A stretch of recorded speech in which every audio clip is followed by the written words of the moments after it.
Taken from the Gotham Writers Workshop, Writing Fiction, the practical guide from the New York's Acclaimed Creative Writing School. Gotham's Writers Workshop fiction teacher Brian Dillon likes to give each of his students 5 pieces of different colored candy on the first day of class. Each color represents an element of craft.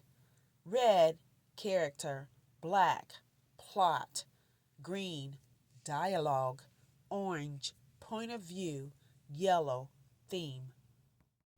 After explaining how each color corresponds to its craft element, Brian tells his students to eat the pieces of candy. There is a point to this fiction class version of the Eucharist.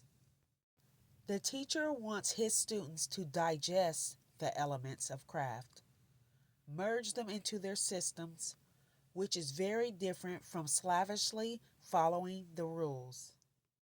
The author of this book states, "Rules are made to be broken.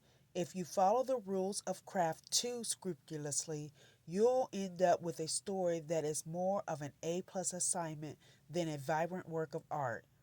The great writers usually break a few rules, and the greater the writer, the larger the transgressions." This book will mostly focus on craft. After reading this book once or twice and doing the nifty exercises, you will have some familiarity with all the major craft elements that go into fiction writing. They are easy enough to pick up, though you can spend a lifetime learning to manipulate them to the satisfaction of yourself and or the world at large.